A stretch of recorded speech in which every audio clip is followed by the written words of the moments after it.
ओम नमो भगवते वासुदेवाय। श्री हरि की जय। विष्णु भगवान की जय। मंगलम भगवान विष्णु मंगलम गरुड़ध्वज मंगलम पुंडरीकाक्ष मंगलाय तनोहरि। राधे राधे दोस्तों, आज मैं आपके लिए लेकर आई हूँ कार्तिक महीने का महत्व, कार्तिक स्नान की कथा और उसका पूजा विधि। अगर आपको इसकी पूरी जानकारी चाहिए तो इस वीडियो के अंत तक बने रहें और पूरी कथा सुने। दोस्तों, शरद पूर्णिमा के बाद से कार्तिक का महीना लग जाता है। सभी माह में कार्तिक माह को सर्वश्रेष्ठ माना गया है। यह माह पाप का नाश करके व्यक्ति के सभी संकट को दूर कर देता है, धन सुख समृद्धि और शांति एवं निरोग प्रदान करता है। दोस्तों, हिंदू धर्म में कार्तिक माह का विशेष महत्व है क्योंकि ये चतुर्मास का आखिरी माह होता है। इस माह के बाद भगवान विष्णु योग निद्रा से जाग जाते हैं। भगवान विष्णु देवोत्थान एकादशी या देव उठनी एकादशी से जाग जाते हैं। ऐसे में कार्तिक मास में भगवान विष्णु की पूजा करने से विशेष फलों की प्राप्ति होती है। तो आइए वीडियो की शुरुआत करते हैं। दोस्तों, धार्मिक मान्यताओं के अनुसार कार्तिक माह में भगवान विष्णु मत्स्य के रूप में जल में निवास करते हैं। ऐसे में कार्तिक महीने में सूर्योदय से पहले उठकर किसी पवित्र नदी में स्नान करना बहुत ही शुभ फलदायी माना गया है। धार्मिक मान्यताओं के अनुसार ऐसा करने से साधक को मोक्ष की प्राप्ति होती है और उसके सभी पाप धुल जाते हैं।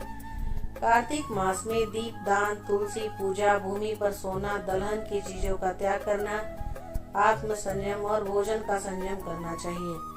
इस दिन शंख बजाना चाहिए और भगवान को शंख से स्नान कराना चाहिए। कार्तिक माह में तुलसी जी की सेवा और उनके सामने दीपक जलाने से भगवान विष्णु प्रसन्न होते हैं।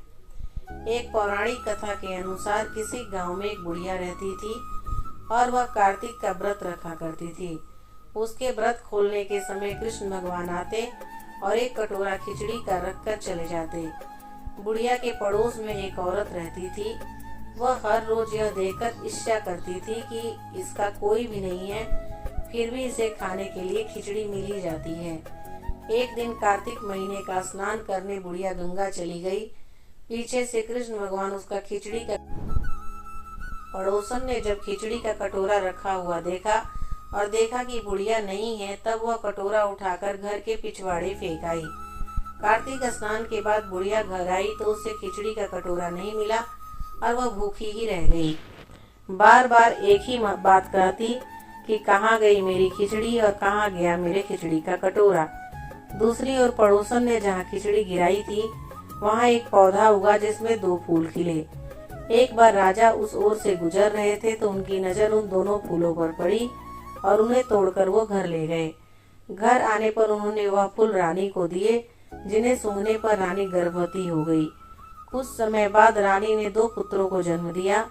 वह दोनों जब बड़े हो गए तब वह किसी से भी बोलते नहीं थे, लेकिन जब वह दोनों शिकार पर जाते तब रास्ते में उन्हें वही बुढ़िया मिलती जो अभी भी यही कहती कि कहाँ गई मेरी खिचड़ी और कहाँ गया मेरा कटोरा।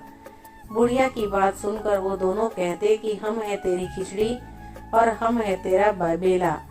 हर बार जब भी वह शिकार पर जाते तो बुढ़िया यही बात कहती और वह दोनों भी वही उत्तर देते। एक बार राजा के कानों में यह बात पड़ गई। उन्हें आश्चर्य हुआ कि दोनों लड़के किसी से नहीं बोलते, तब वो बुढ़िया से कैसे बात करते हैं। राजा ने बुढ़िया को राजमहल बुलवाया और कहा कि हमारे में से तो किसी से ये बात नहीं करते हैं, तुमसे कैसे बात कर लेते हैं। बुढ़िया ने कहा कि महाराज, मुझे नहीं पता कि ये कैसे मुझसे बोलते हैं। मैं तो कार्तिक का व्रत करती थी और कृष्ण भगवान मुझे खिचड़ी का बेला भरकर दे जाते थे। एक दिन मैं स्नान करके वापस आई तो मुझे वह खिचड़ी नहीं मिली। जब मैं कहने लगी कि कहाँ गई मेरी खिचड़ी और कहाँ गया मेरा बेला, तब इन दोनों लड़कों ने कहा कि तुम्हारी पड़ोसन ने तुम्हारी खिचड़ी फेंक दी थी, उसके 2 फूल बन गए थे। वह फूल राजा तोड़ कर ले गए और रानी ने सूंघा तो हम 2 लड़कों का जन्म हुआ। हमें भगवान ने ही तुम्हारे लिए भेजा है। सारी बात सुनकर राजा ने बुढ़िया को महल में ही रहने को कहा। हे कार्तिक महाराज, जैसे आपने बुढ़िया की बात सुनी वैसे ही आप सबकी बात सुनना। दोस्तों, कार्तिक मास में स्नान का महत्व आध्यात्मिक ऊर्जा एवं शारीरिक शक्ति संग्रह करने में कार्तिक मास का विशेष महत्व है। इसमें सूर्य की किरणों एवं चंद्र किरणों का पृथ्वी पर पड़ने वाला प्रभाव मनुष्य के मन मस्तिष्क को स्वस्थ रखता है। इसलिए शास्त्रों में कार्तिक स्नान और कथा श्रवण महात्म्य पर विशेष जोर दिया गया है। धार्मिक कार्यों के लिए यह मास सर्वश्रेष्ठ माना गया है। अश्विन शुक्ल पक्ष से कार्तिक शुक्ल पक्ष तक पवित्र नदियों में स्नान ध्यान करना बहुत उत्तम माना गया है। श्रद्धालु गंगा तथा यमुना में सुबह सुबह स्नान करते हैं। जो लोग नदियों में स्नान नहीं कर पाते वह सुबह अपने घर में स्नान व पूजा पाठ करते हैं। कार्तिक माह में शिव चंडी, सूर्य तथा अन्य देवों के मंदिरों में दीप जलाने तथा प्रकाश करने का अत्यधिक महत्व माना गया है। इस माह में भगवान विष्णु का पुरुषों से अभिनंदन करना चाहिए। तुलसी पूजा का महत्व बताते हुए उन्होंने कहा है कि तुलसी के पत्ते पंचामृत में डालने पर चरणामृत बन जाता है। तुलसी जी में अत्यंत औषधीय गुण भी विद्यमान है, इसलिए हमारे ऋषि मुनियों ने इन्हें विष्णु प्रिया कहकर पूजनीय माना। देवशयनी एकादशी से देवोत्थान एकादशी तक 6 माह तुलसी की विशेष पूजा होती है। कार्तिक में तो इनका अत्यधिक महत्व बढ़ जाता है।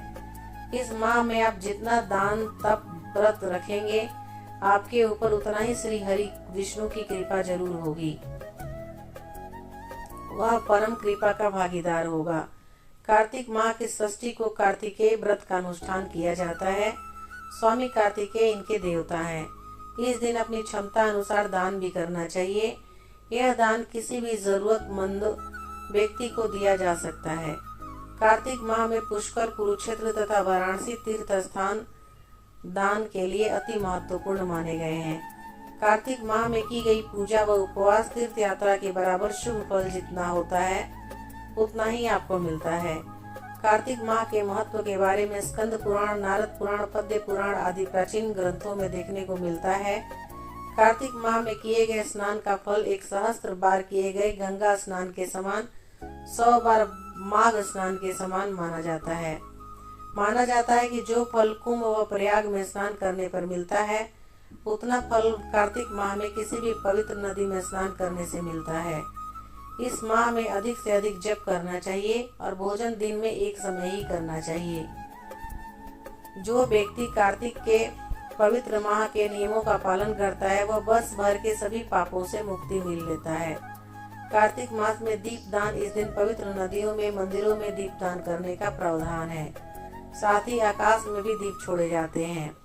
यह कार्य शरद पूर्णिमा से शुरू होकर कार्तिक पूर्णिमा तक चलता है।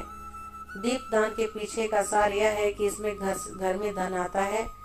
कार्तिक में लक्ष्मी जी के लिए दीप जलाया जाता है और संकेत दिया जाता है कि अब जीवन में अंधकार दूर होकर प्रकाश देने की कृपा करें। कार्तिक में घर के मंदिर, वृंदावन, नदी के तट एवं शयन कक्ष में दीप प्रज्वलित करने का बहुत अधिक महत्व होता है। दोस्तों, कार्तिक माह को दामोदर मास के नाम से भी जाना जाता है, क्योंकि छोटे मोटे कृष्ण ने कार्तिक महीने में दीपावली के दिन अपनी सबसे प्यारी लीला दामोदर लीला की थी। एक खूबसूरत सुबह माँ यशोदा दूध को मथ रही थी, गा रही थी और कृष्ण की लीलाओं को याद कर रही थी और छोटे कृष्ण उनके सामने प्रकट हुए। शरद पूर्णिमा के बाद से कार्तिक का महीना लग गया है। सभी माह में कार्तिक माह को सर्वश्रेष्ठ माह माना गया है। यह माह पाप का नष्ट करके व्यक्ति के सभी संकट दूर कर देता है और धन धान्य में वृद्धि करता है। कार्तिक मास आरोग्य प्रदान करने वाला, रोग विनाशक, सद्बुद्धि प्रदान करने वाला तथा माँ लक्ष्मी की साधना के लिए सर्वोत्तम है। इस माह भगवान विष्णु की पूजा के लिए सबसे खास माना गया है। इसलिए इस महीने में विष्णु प्रिया तुलसी की पूजा करना भी बहुत अच्छा माना जाता है। इस पूरे महीने में तुलसी के पौधे के नीचे घी का दीपक जलाने की परंपरा है। ऐसा करने से आपको धन लाभ होता है और घर में माँ लक्ष्मी का वास होता है। कार्तिक पूर्णिमा के दिन शालिग्राम और तुलसी जी का विवाह भी करवाया जाता है। पौराणिक मान्यताओं के अनुसार इस महीने में श्री हरि मत्स्य अवतार में रहते हैं, इसलिए इस महीने में भूल कर भी मछली या फिर अन्य प्रकार के तामसिक चीजों का सेवन नहीं करना चाहिए। इस महीने में परम पावनी गंगा नदी में डुबकी लगाना बहुत ही अच्छा माना गया है। अगर आप गंगा में स्नान नहीं कर सकते तो घर पर नहाने के पानी में गंगाजल मिलाकर स्नान करें। कार्तिक के महीने में पूरे 30 दिन तुलसी जी के नीचे घी का दीपक जरूर जलाना चाहिए। अगर आप लगातार इतने दिन दीपक जलाने में असमर्थ हैं तो देव उत्थान एकादशी से लेकर कार्तिक पूर्णिमा तक कम से कम 5 दिन दीपक जरूर जलाएं। तुलसी की पूजा करने पर माँ लक्ष्मी के साथ साथ कुबेर जी की कृपा भी प्राप्त होती है। कार्तिक के महीने में भगवान विष्णु का स्मरण करते हुए शाम के वक्त पूजा के स्थान में तिल के तेल का दीपक जलाकर रखें। पौराणिक मान्यताओं के अनुसार भगवान विष्णु ने स्वयं कुबेर जी से कहा कि कार्तिक मास में जो मेरी उपासना करे उसे कभी धन की कमी मत होने देना। इस माह में माँ लक्ष्मी धरती पर भ्रमण करती है और भक्तों को अपार धन देती है। इस महीने में धन और धर्म दोनों से संबंधित कई प्रयोग और नियम हैं। कार्तिक मास में विशेष रूप से श्री हरि की पूजा की जाती है। इस माह में तुलसी जी का विवाह और विवाह सबसे अच्छा होता है। इस माह दान करने से अक्षय शुभ फल की प्राप्ति होती है। विशेष रूप से दीप दान करने का बड़ा महत्व है। तो दोस्तों, कार्तिक महीने की कथा, उसका महत्व आपको कैसे लगा मुझे कमेंट करके जरूर बताइएगा। अगर आपको कार्तिक मास की कथा, उसके महत्व की जानकारी आपको अच्छी लगी और अगर आप मेरे चैनल पे नए हैं और अभी तक सब्सक्राइब नहीं किया है तो मेरे चैनल को जरूर सब्सक्राइब कर लीजिए ताकि मैं जब भी कोई वीडियो डाल